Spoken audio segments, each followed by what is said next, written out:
We did it. We've teamed up, and together we've created something special. We are the Idaho Underground Sports Network, and we're changing the game. We're covering Idaho high school sports in a way that you haven't seen before. Together, we'll be providing weekly breakdowns and recaps while helping uncover Idaho's top talents at a deeper level. Trust us, you want to be part of this. Boise Sports Talk, EBC Media, and the Game Time Guru bring you Gem Session. Let's get to work. What's up, everyone? Welcome to another episode of the Gem Session podcast, brought to you by the Idaho Underground Sports Network. I am Shane Larson, the Game Time Guru, alongside Ty Spangenberg from Boise Sports Talk and AJ Niebergall from EBC Media. We are, like I said, the Idaho Underground Sports Network, bringing you the high school coverage that you guys deserve, that you've been missing, and we're here to uncover some of Idaho's top talents. We're excited here to chat with you guys here on Gem Session Week 3 coming about. We had a lot of stuff happen in Week 2 that we're excited to break down for you. Today's episode is going to be super, super fun. We got a breakdown of a lot of the games that happen, you know, our hidden gem from this week, as well as a very special guest that we're going to get to here in just a second. We're bringing our special guest on here to talk to you guys with some big-time news. We always love talking about Idaho athletes and the studs that are out there, and he's going to be chatting with us about some of the news that he just broke recently. So big shout out to our sponsor here who's been helping us with our merch, Eagle Ridge Apparel. You guys have seen some of the merchandise that we've been bringing to the games, you know, getting photos. You know, AJ's been handing stuff out. We did a giveaway. Thank you to everybody. Yeah, there's some merch right there. We did a giveaway, so I'm still in the process of getting those out to everybody, but I gave the giveaway shirt to Parker Howell over at Meridian.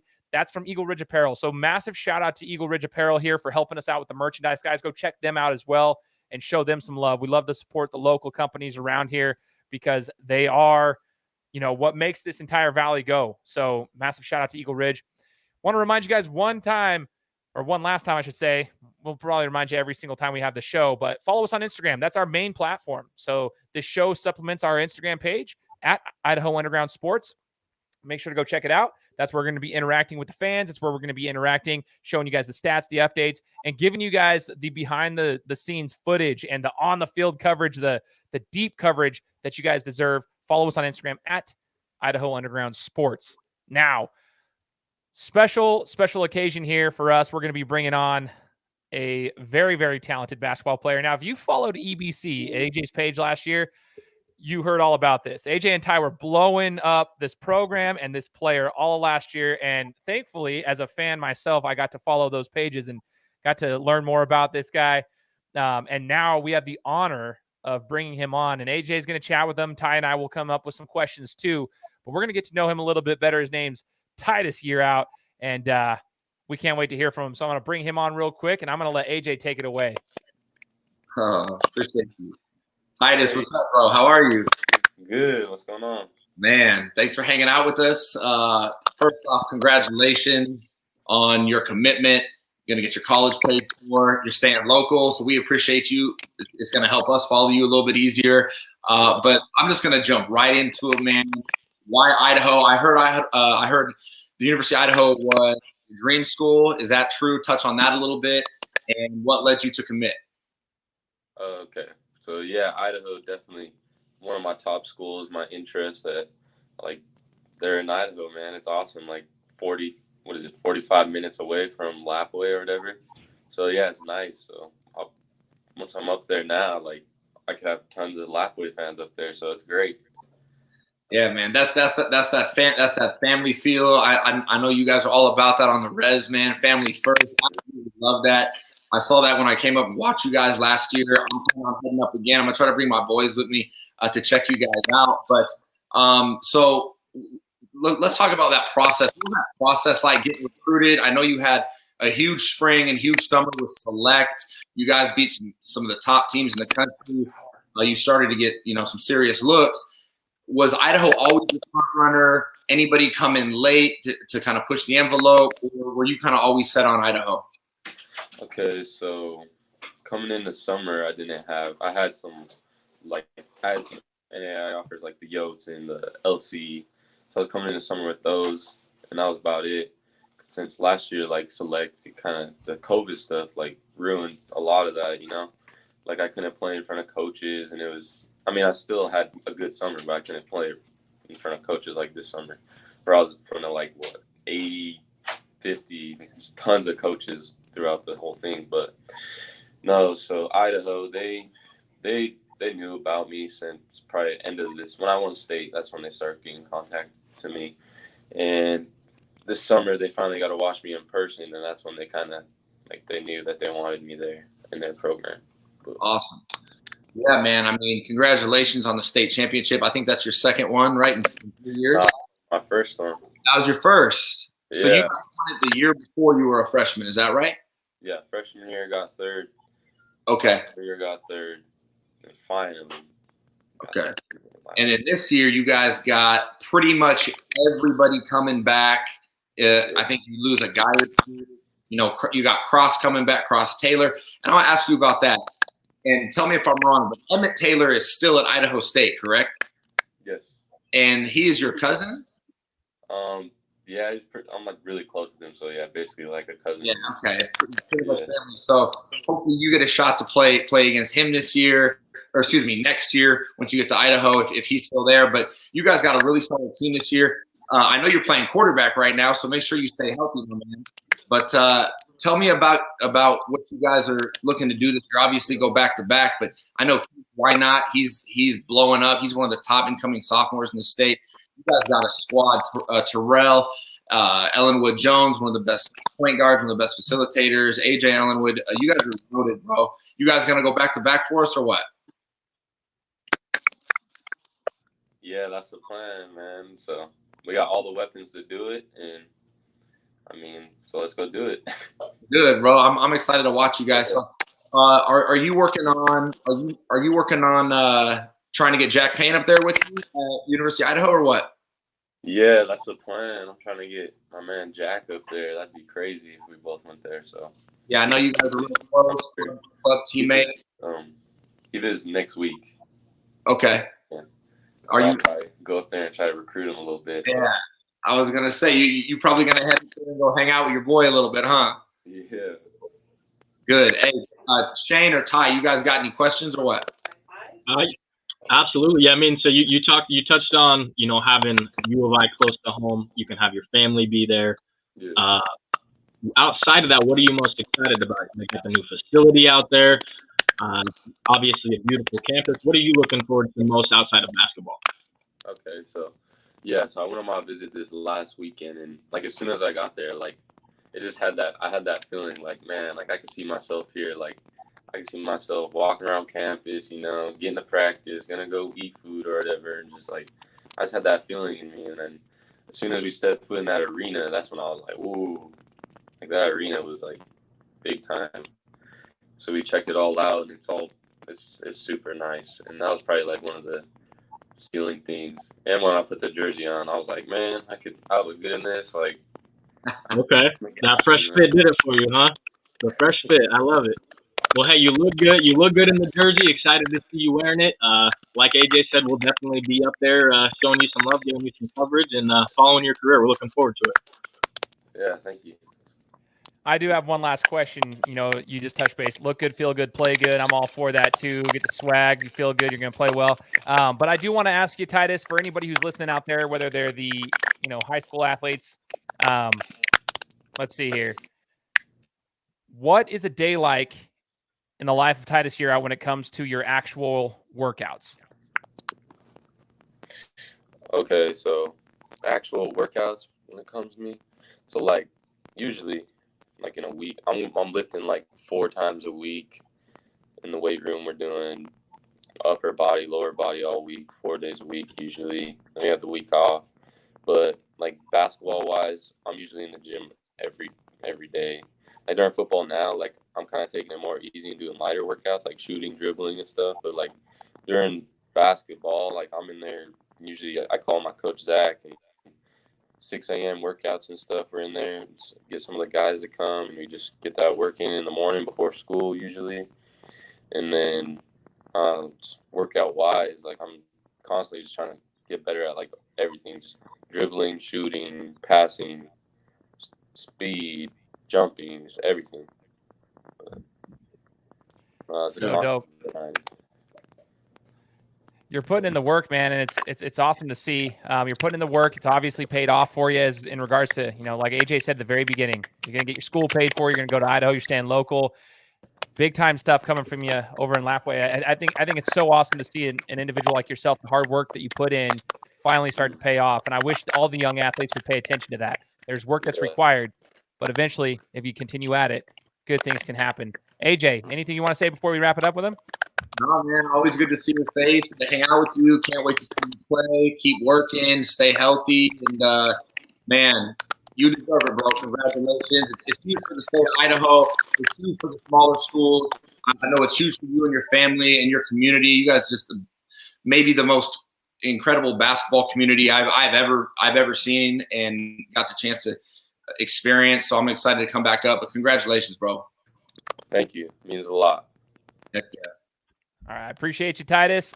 Thanks, brother. And we'll be chatting with you soon. Take care, man. Yep. Whoops. I might have taken him off a little too early. Sorry about that, guys. But that's the reality of it. We apologize for any kind of technical issues that, you might have heard some feedback. This is what happens when you're streaming. Sometimes, depending on the device that anyone's using, it can come up that way. So Titus Yearout, everyone. Hopefully you guys enjoyed that interview from what we were able to hear from it.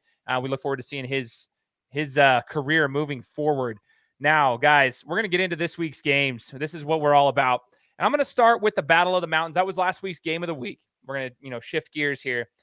And Ty started out at the game of the week. He was the first one there. And then AJ ended up getting there later in the game. I think third, fourth quarter, AJ was over there with Coach Mike.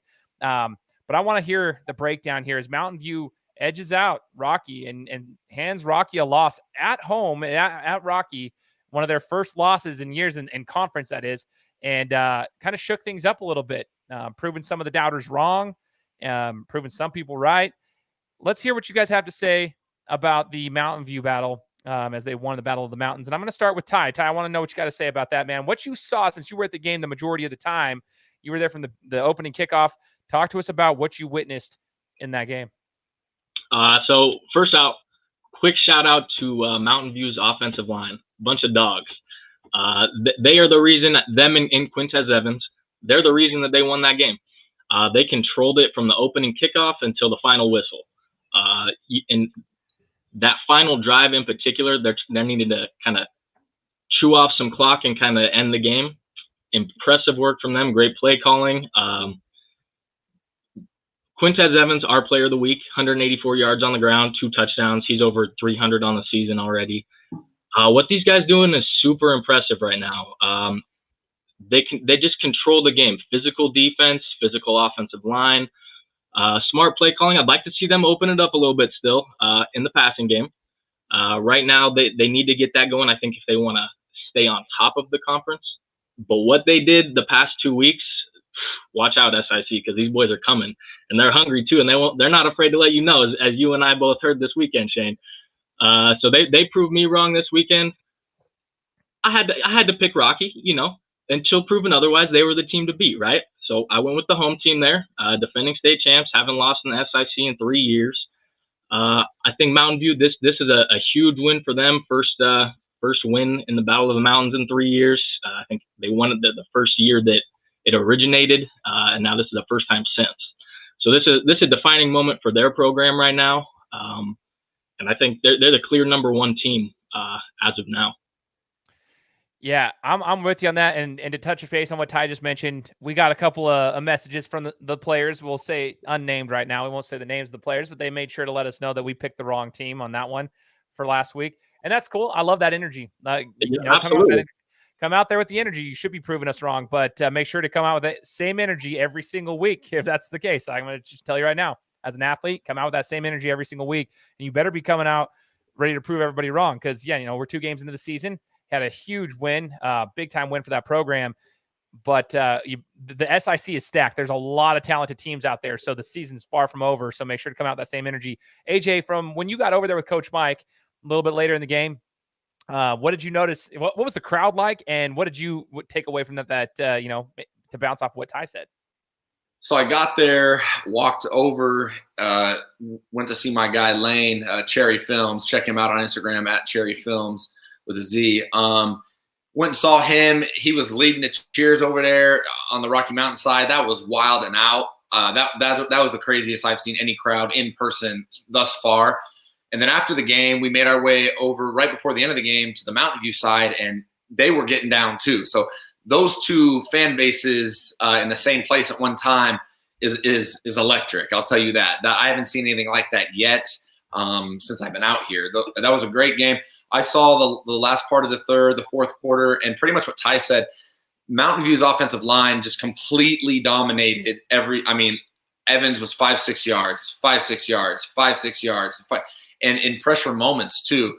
The defense, Braden Garrison, Mason Childs, Jackson Beck, my friend Alameen, and Wemhoff, Rylan Elliott. They got so many dudes. I like to see Rocky move the ball a little bit against that defense, but that bend don't break. They got down there to the goal line. There was a bad penalty on both sides. But Rocky had their chance. They had their chance at home to take the lead. Braden Garrison made two huge plays back-to-back, a pass breakup and a big hit to kind of close the door for them. But Evans and that offensive line were extremely impressive. I'm going to give those guys a shout-out. Carter Clements, Jamison Perry, Keegan Henson, Austin Schultzmeister, and, of course, who I think the best offensive lineman in the league is right now, Lucas Guzman. Those guys, I'm still waiting, like you said, for Dawson Wall to open things up. They haven't yet. They've beaten Meridian, whose defense showed us that they're ridiculous. They're averaging 7 points a game. They shut out Centennial, who had just scored 60 points, and then Rocky. And so they dominated both those. The first half against Meridian was not dominant.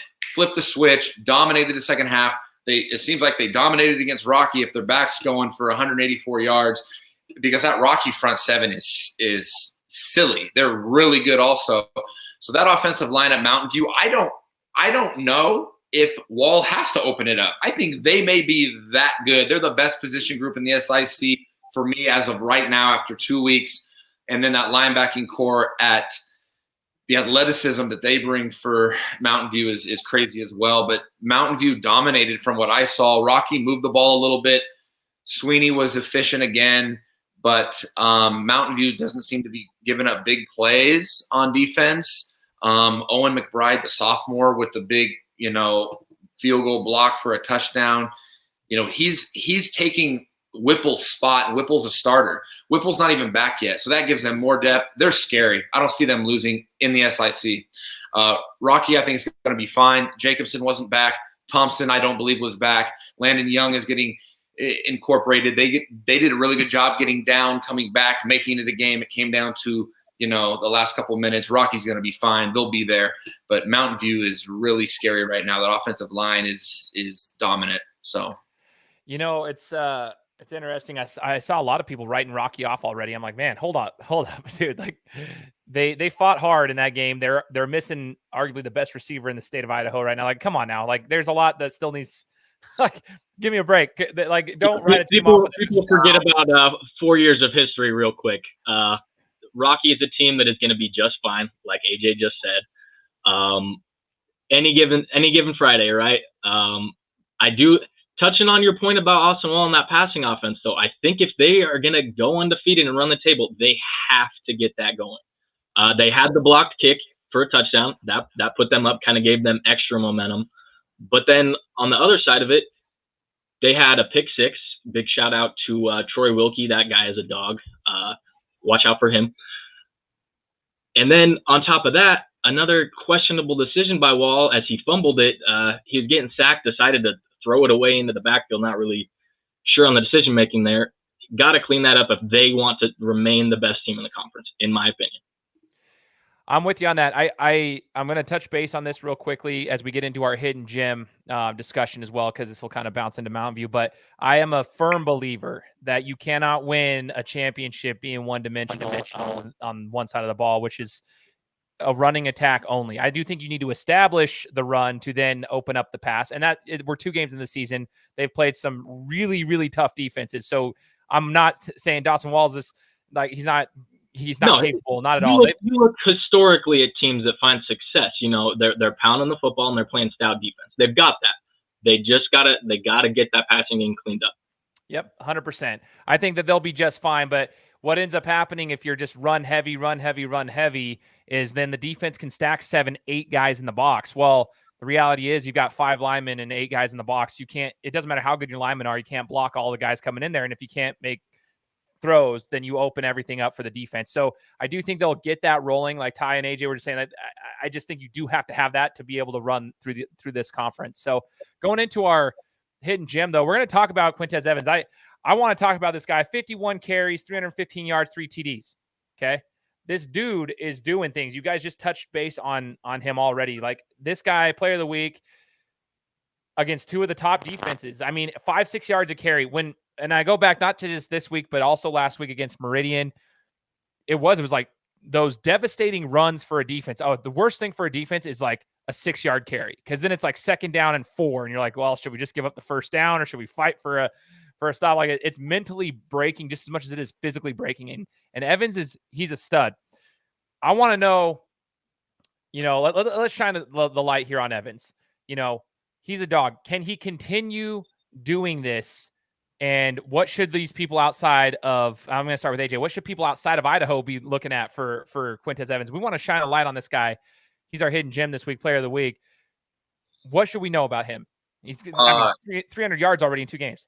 He after 2 games, he's leading the league in rushing by, I think, 75 yards over Deegan Martino from Eagle. He puts the ball in the end zone. He's physical. He bounces off guys. You're not going to arm tackle him.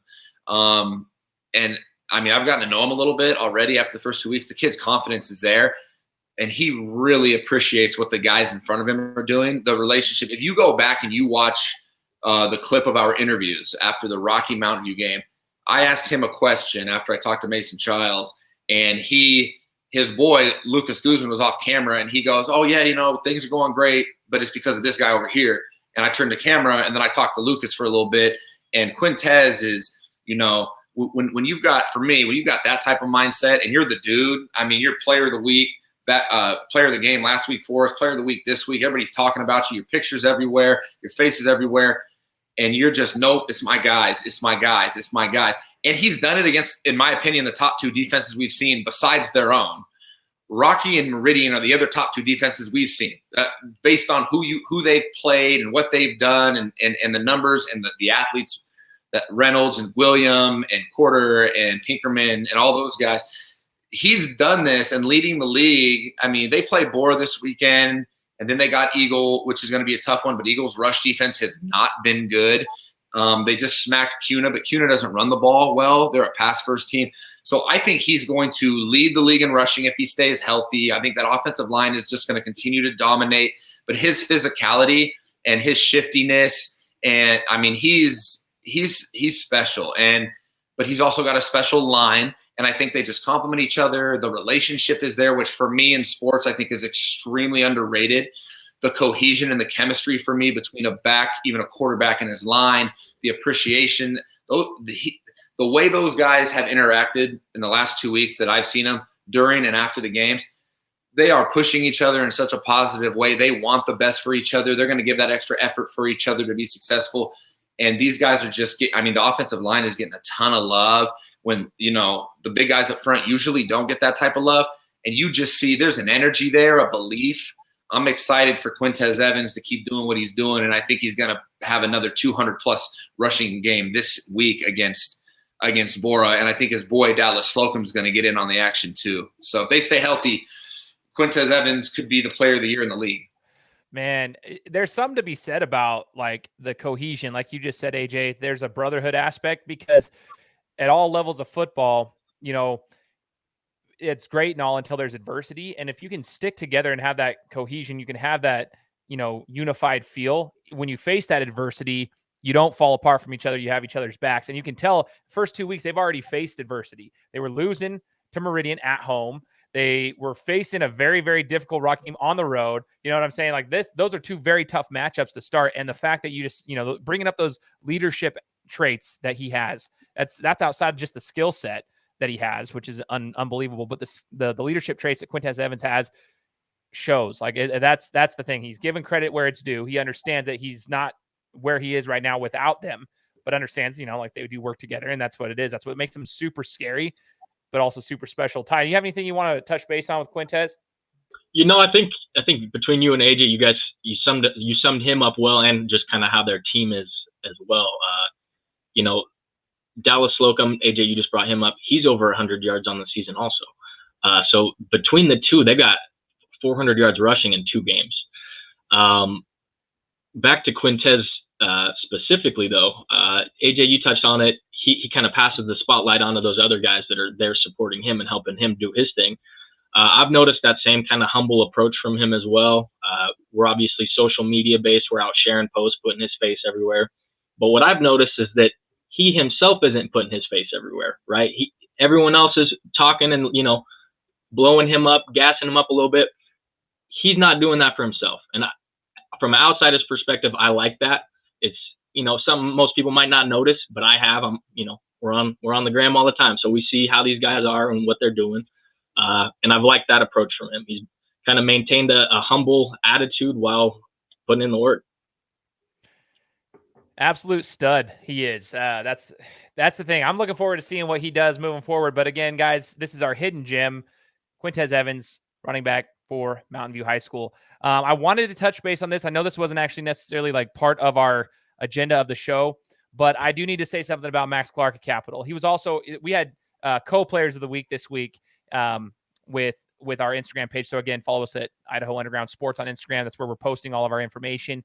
But Max Clark, I just got to say something, because as AJ was talking about the leadership traits and everyone was, breaking down what Quintez does, one thing that I noticed specifically about Max, I went to Owyhee High School this weekend and I was following that game. Yes, Owyhee is a very green team, very, young team. They're still trying to figure themselves out, try to build a culture over there. So take it for what it's worth. But what I noticed about Max is he doesn't make the wrong play. He almost had a perfect game, first off. So Max was making every pass that he needed to make.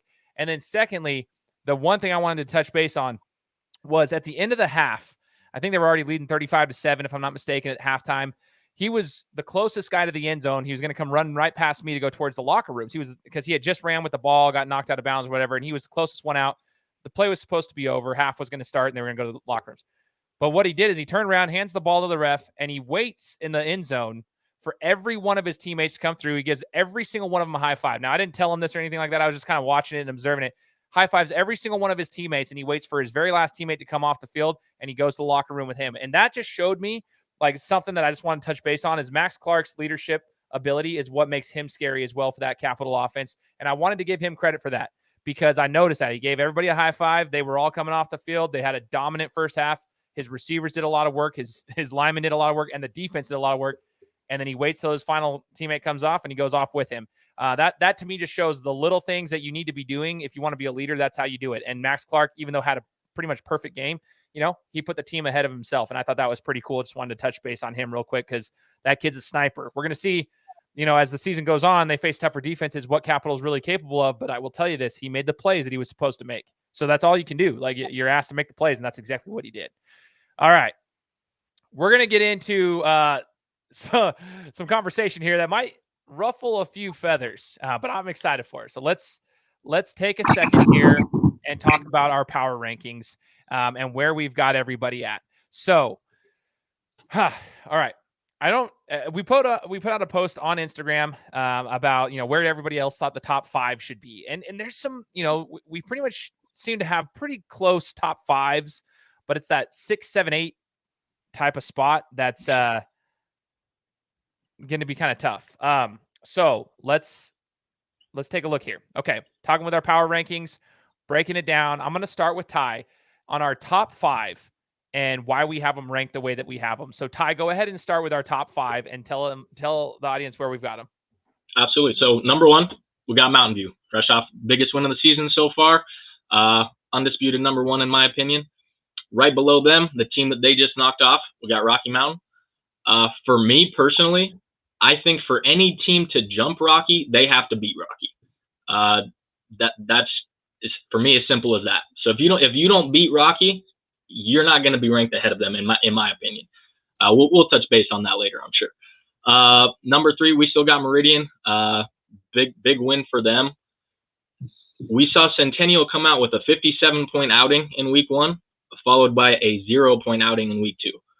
That could speak volumes for, Hawaii's defense or Centennial's offense. But to me, I think Meridian's defense is one we need to watch out for. Coming in at number 4 and 5, we've got Capital and Eagle. And I know for most of the season, even amongst us 3, we've kind of had them flip-flopped. I don't think, people expected quite the firepower that Capital's shown off. But like you mentioned, they've kind of had an easier go of the schedule thus far. So we'll see what they can do going forward. And then we got, Eagle right below them at number 5. That's a team that has an ability to get it going through the air, but what we've seen them do is get it going on the ground. So they, to me, could have one of the most balanced offenses in the league. Obviously, Makita going out hurts, but they got guys that have stepped up. Ian Duarte, Deegan, Donovan Jones is in there as well. So they got some guys. Be curious to see how, the 4 through 7 range, to me, is the biggest question mark. You got your Skyview, you got your Timberline. This week's going to help with that. So we'll see what happens.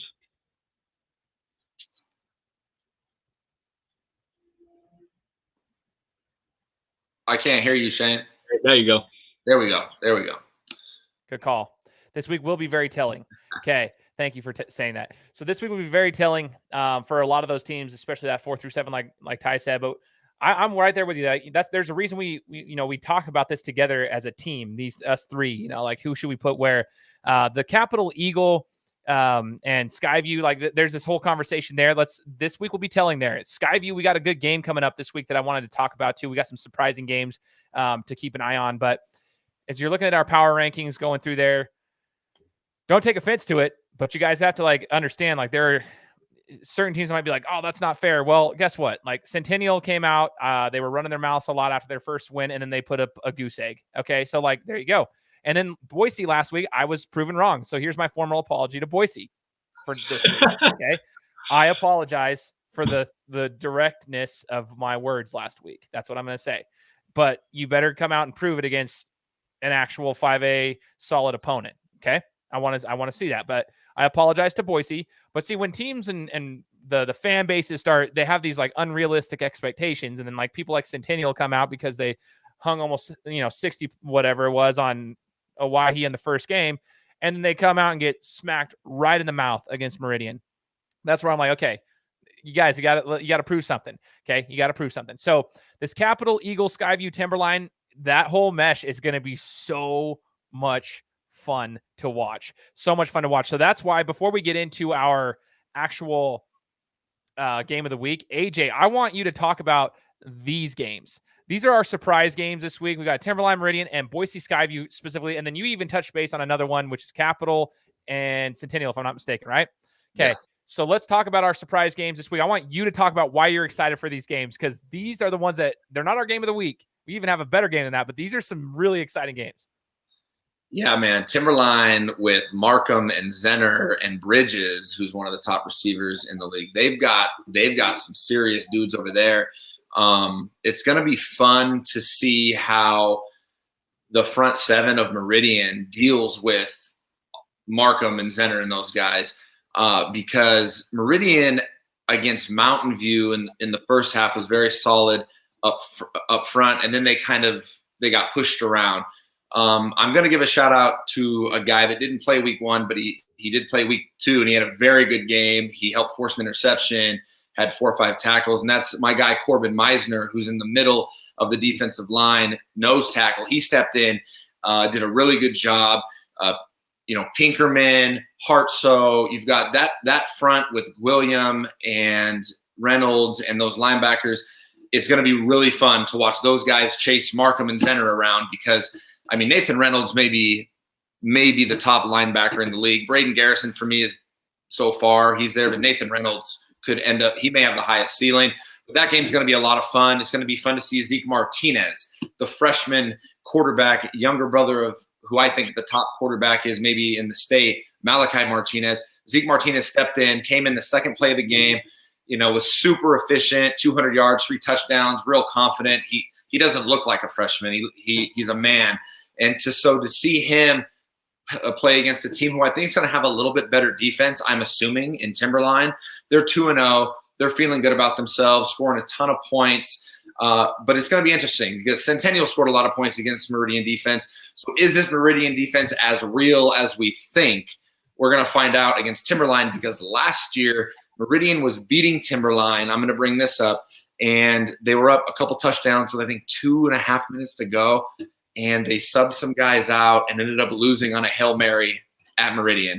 So that sour taste in their mouth has to be there. I know, they're probably not going to like me bringing that up, but Timberline can play at Meridian. They beat them last year at their place. And so I'm really, really, really excited about that game. That's a game we may end up going to, depending on the access we can get over at Eagle for the Eagle Rocky game. But the Boise Skyview game for me, Boise's got an opportunity at home game to shut us up. I'm a Skyview fanboy. I want to see Antonio Fafita play, Dallas Curran, Max Cutford, Neo Fafita. I want to see these guys.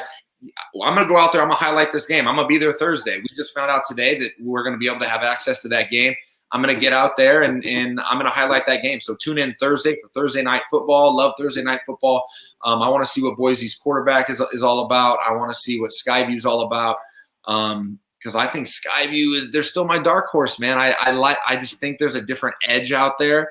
But these two games are going to be a lot of fun. Maybe covering both of them for sure. The Boise Skyview game, potentially the Timberline Meridian game. But this is gonna tell where I think all of these teams are kind of at right now. So we'll see.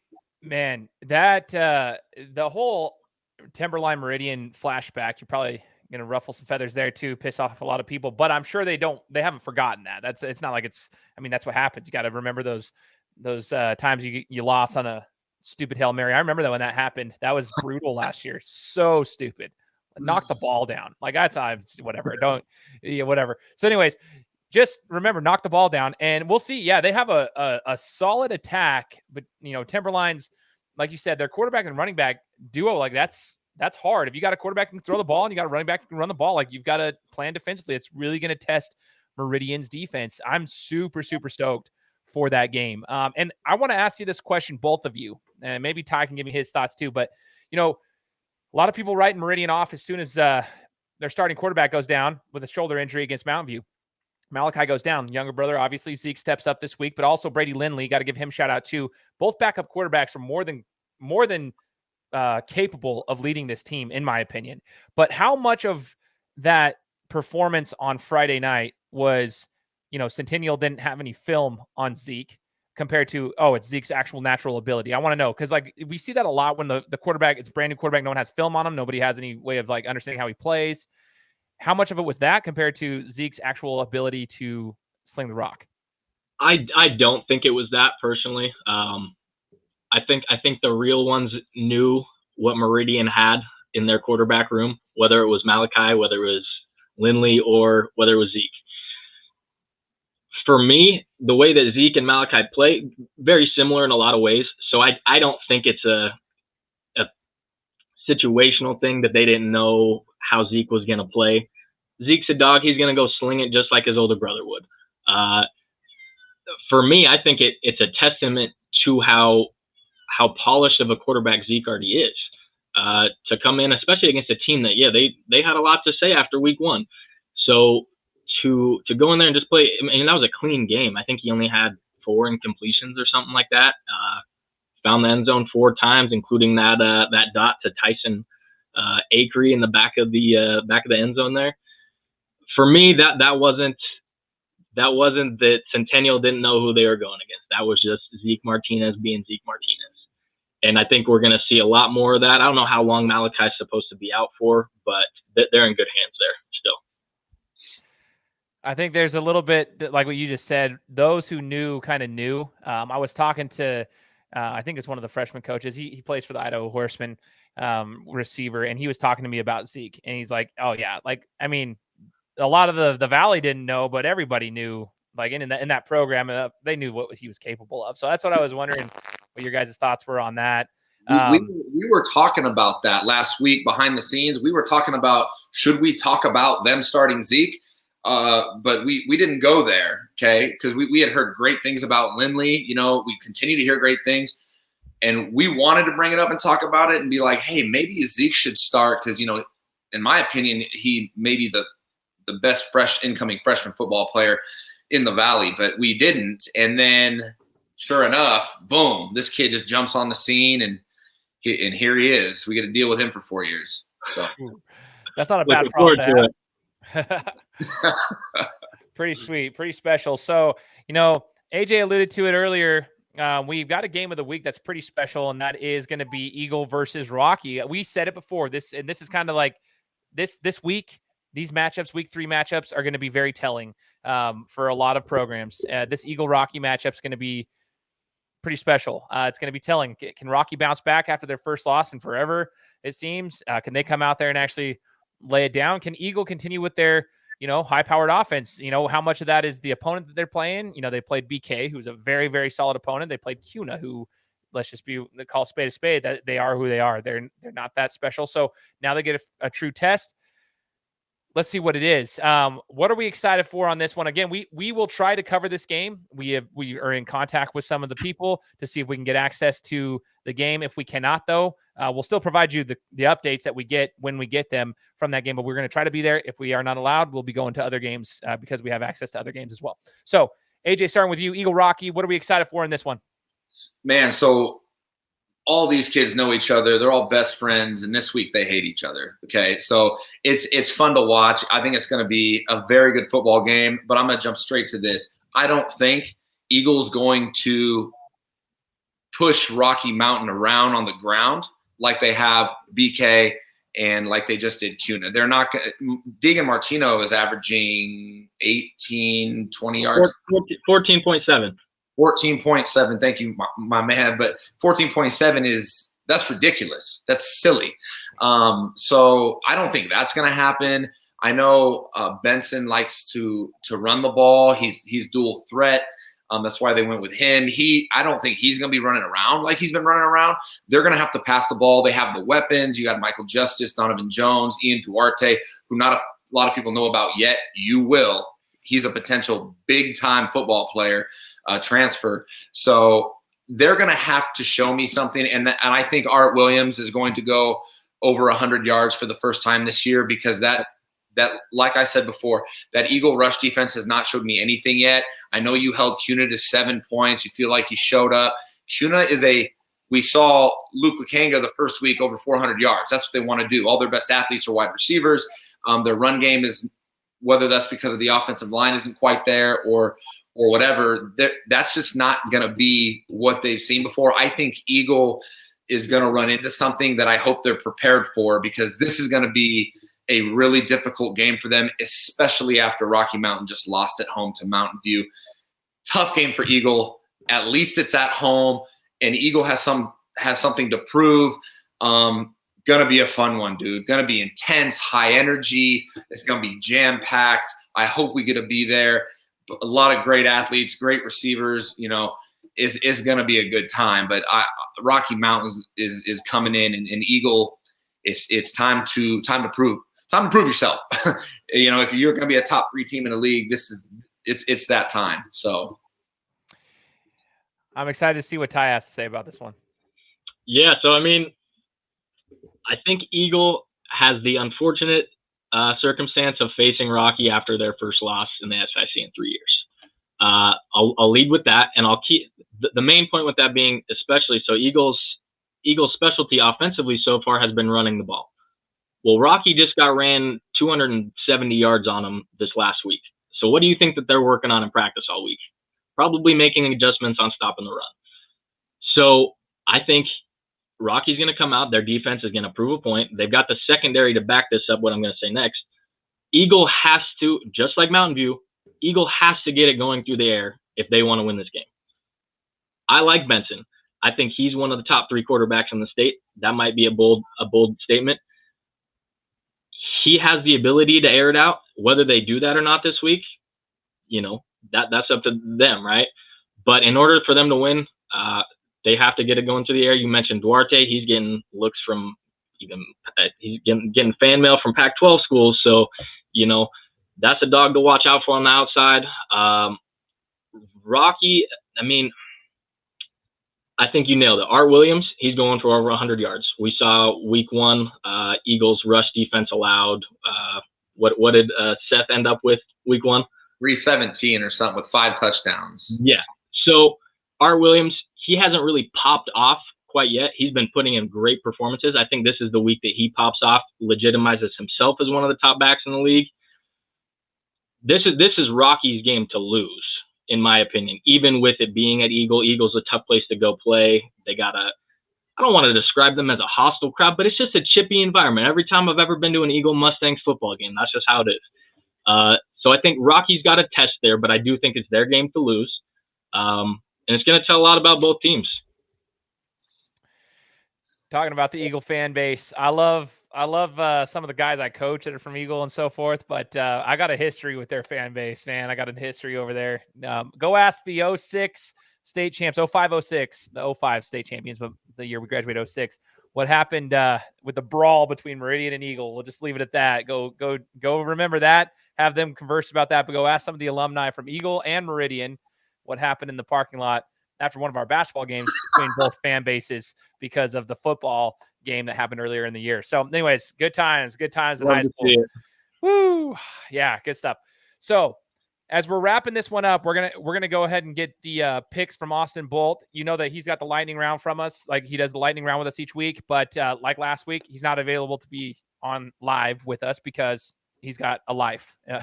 We don't have any lives, neither one of us. But Austin's over there busy with Boise State football and being a student athlete, getting prepared for their game this week. So we're gonna turn it over to him, and you guys will come back and we'll take our picks before we wrap this one up. So here's our lightning round with Austin Bolt.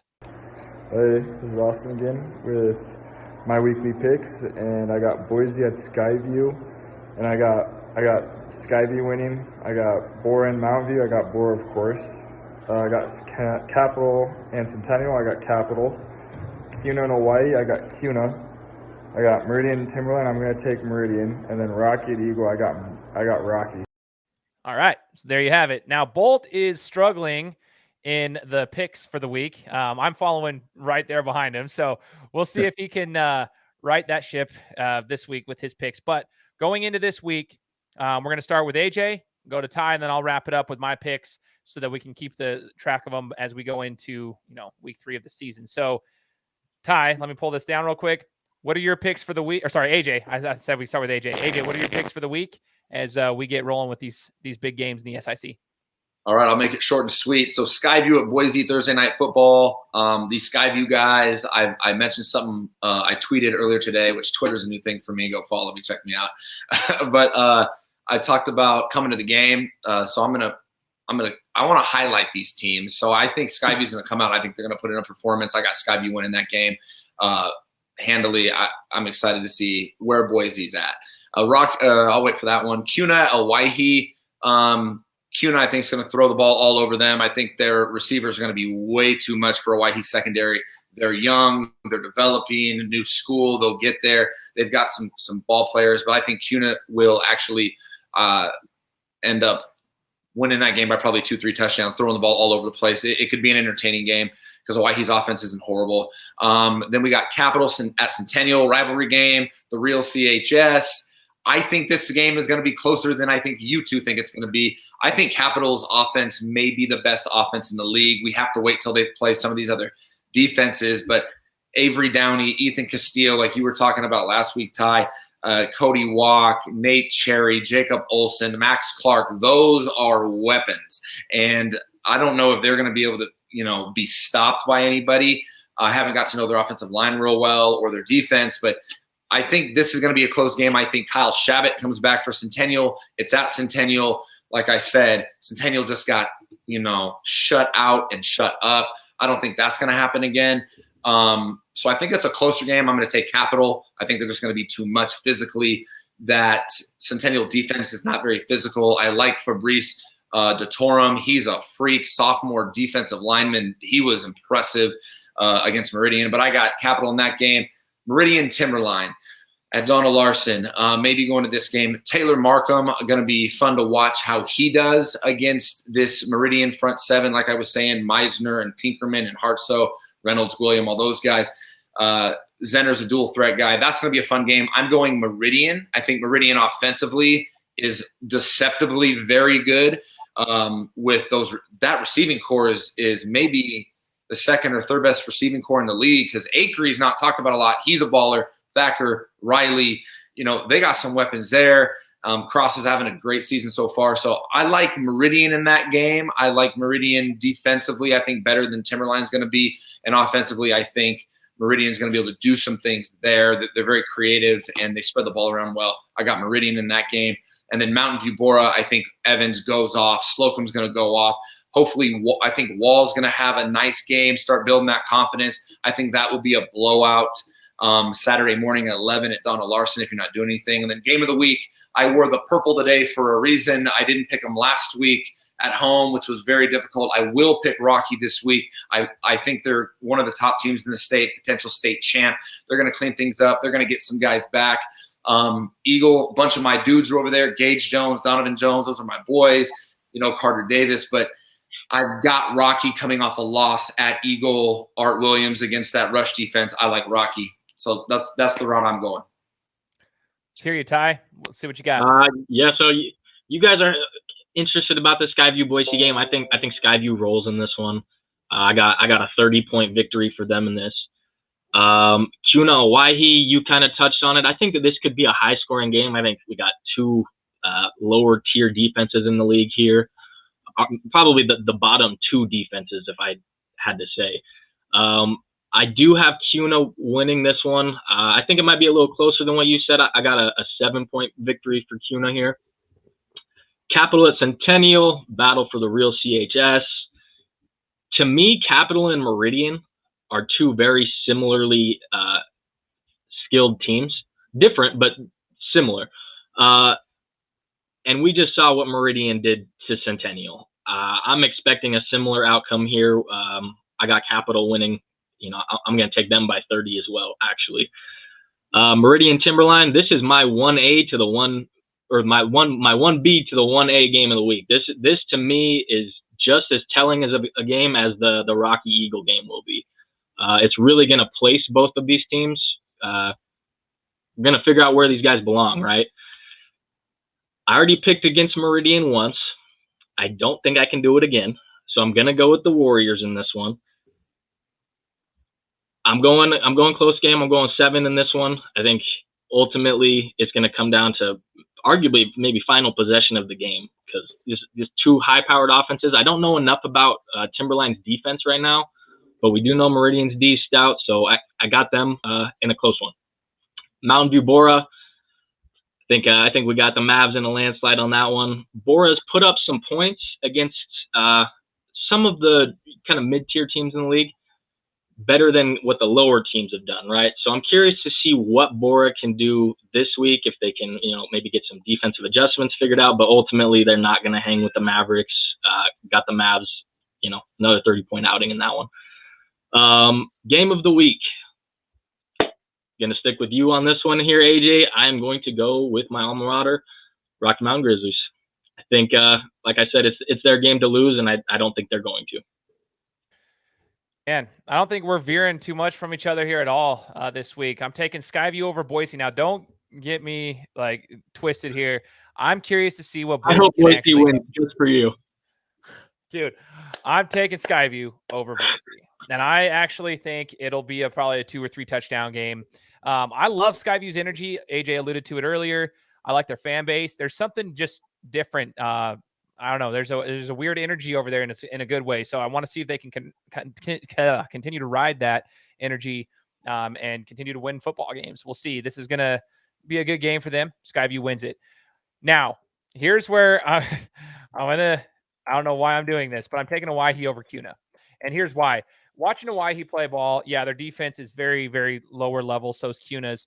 Waihi's defense still has a lot of holes that they need to clear up. They're just young. They need to be in the right assignments, right gaps. They need to make the plays. They're a little hesitant, so they're about a half a second to a full second late to where they need to be. And that's what ultimately led them to getting walloped by Capital. That score actually was a lot closer than the game really was. Capital obviously pulled back in the third quarter and just kind of did their thing. So it was way worse than what the score indicated in that game, which was already pretty bad. But I do think of why he comes out. Their offense is not that bad. They had a lot of opportunities against Capital. They were in the red zone on multiple occasions. They either threw a pick or had a turnover on downs. They got to the goal line twice, couldn't convert. One of them was a turnover on a trick play where it was a direct snap to one of their guys, went right off his stomach, fumbled. Capital, gets it on the 1 yard line. That was huge right before the half. So Owyhee actually knows how to move the ball. They've got some really, really talented receivers, super talented receivers, and some big linemen. They just got to get a rhythm going. I actually think Owyhee gets their first win of the season this week. Okay, going down the line. I don't even think this one's close. I'm sorry, AJ. And maybe I've been wrong in the past, but I'm taking Capital over Centennial by 3 touchdowns or more. I don't see that being a close game at all. I'm not going to be disrespecting Centennial, but after what I saw, how you got outmatched physically, hit the weight room, come back and talk to me. Maybe you'll hit me in the DMs next week like Mountain View's players did. So I got Capital taking over Centennial this week by 3 scores. Okay, I got to go with my boys from Meridian. Going to keep it at that. I love their physicality. I love the way they play on both sides of the ball. They're physical. That team hits. And over the course of a game, that's like body shots in a boxing match. Boom, boom, boom, boom, boom. You see them wear teams down. I think they've got what it takes. I think they're going to beat Timberline. I think it'll be a 2 or 3 score game. I think they beat Timberline. I think the matchup there, while difficult, Timberline's pretty talented. I think Meridian's matchups, they've got it. I think Meridian wins that one. Mountain View wins by a landslide. And I've also got Rocky taking out Eagle. I'm with Ty. I love how you said it. It's their game to lose. No disrespect to Eagle. I actually am really impressed with them. And this is again, it will be a telling game to see how they match up with a very talented Rocky team. But I think Rocky just wins that game. I think it's going to be a 2 or 3 score game as well. I think they're going to kind of dominate that game. But again, I will go back to what I said last week as I wrap this one up. I'm all for coaches too. I want to see which coaches make the right adjustments. Now you faced adversity, Rocky. Now your coaches have faced adversity, Rocky. How do you adjust? How do you make the adjustments? How do you prepare to get your kids ready to play ball? It's not just the student athletes, it's the coaches too. So how do the coaches prepare their kids properly? Maybe they're not familiar with this situation. Some of these coaches aren't familiar with losing. Okay, well, now how do you adjust? That's what I'm looking forward to. It's a chess match. So that's my picks for the week. As we wrap this one up, any parting words for you guys as far as what we got? I know this is a longer one because we had Titus on earlier on in the show, kind of ran us a little bit longer, but any parting words from AJ or Ty before we get bouncing? Yeah, Skyview is only giving up 3 points a game right now to 2 4A opponents, and now they got Boise. So it's going to take a while probably to see what they're really, really about. But I think if they handle Boise, I'm in a fanboy. I'm going to get a Skyview shirt made or something. But good luck, Skyview, and Boise Thursday. I'll see you guys out there. For me, just want to give a big shout out to all of you that have shown us a ton of support through the last 3 weeks or so. And it's crazy it's only been that long because of how much it's popped off. But the support is overwhelming. You guys are awesome. Appreciate each and every one of you. Continue to share our work and give us positive feedback. We're not perfect. We probably won't get everything right. That's to be expected. With that being said, coaches, send in stats, please and thank you. No, actually, everyone has done a great job at that. We've pretty much got everybody in. So thank you all for the help, and looking forward to a fun season. Baller. We're excited for another week of football. We're here to cover it for you guys. Get your information to us. Interact on Instagram. Go follow us at Idaho Underground Sports. Subscribe to this podcast on YouTube and share this with the other guys out in the valley. We should have the same amount of subscribers to this podcast as we do followers on Instagram. That's what we want to do. We want to interact with you guys and bring you guys the right coverage. Just go and subscribe to the podcast. Go follow the channel. And we look forward to talking to you guys later. This is Gym Session Week 3, wrapping up.